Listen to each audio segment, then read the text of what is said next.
मोरया मोरया मी बाळ तान्हे, तुझीच सेवा करू काय जाणे.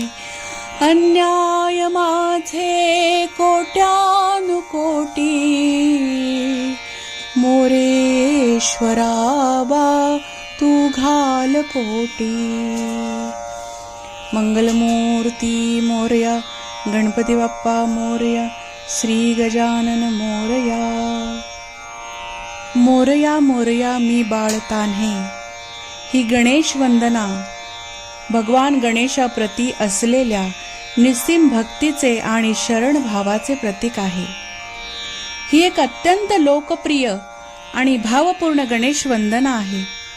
या वंदनेतून भक्ताची निरागसता आणि गणरायावर अढळ श्रद्धा व्यक्त होते.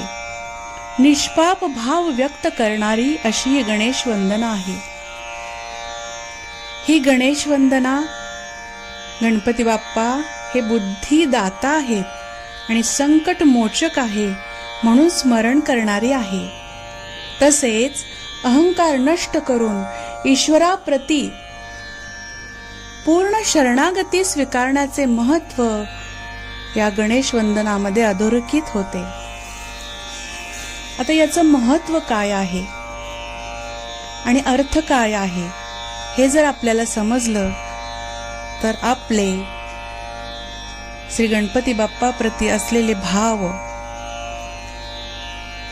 समर्पणाचे भाव जास्त वाढीस लागतील. ते आपण बघूयात.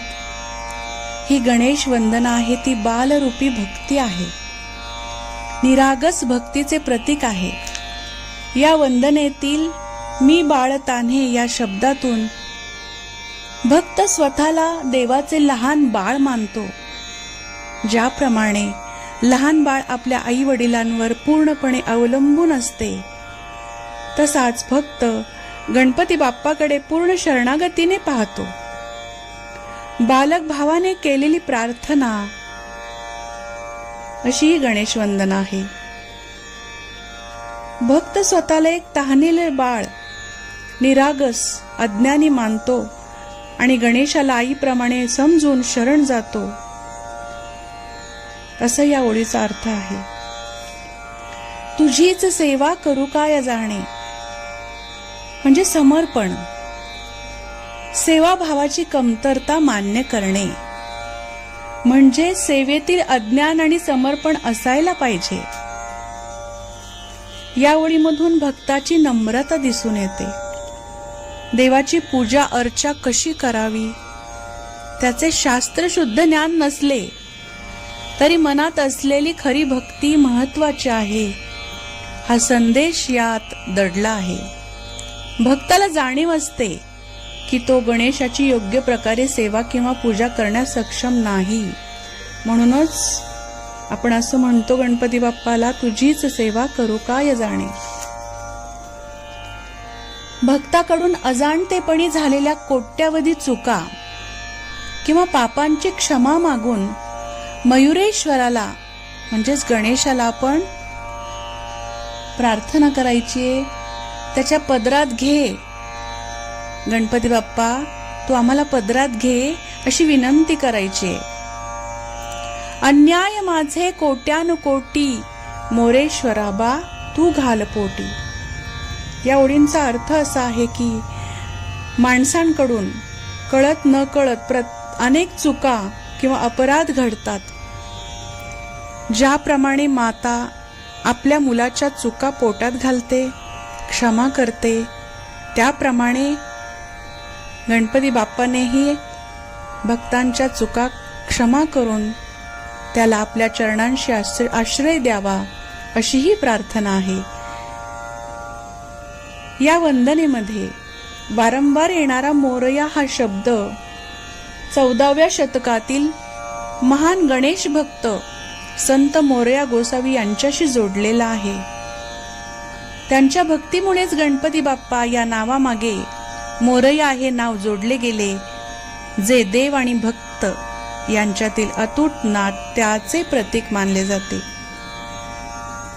आणि ही जी वंदना आहे ती म्हटल्याने काय होते तर भक्ताला, म्हणजे जो मनुष्य, जो भक्त ही वंदना वारंवार म्हणतो, त्याची आवर्तने करतो, संकष्टी चतुर्थी असू दे किंवा मंगळवार असू दे, शुक्रवार असू दे, बुधवार असू दे, 11 वेळा ही वंदना म्हणायची आहे, आवर्तन करायची आहेत. 21 वेळा, 108 वेळा, 121 वेळा अशा प्रकारे ही वंदना म्हटल्यामुळे आपल्यामध्ये काय बदल होतो तर एक मानसिक शांती मिळते, सकारात्मकता वाढीस लागते, म्हणजे आपली ऊर्जा वाढते.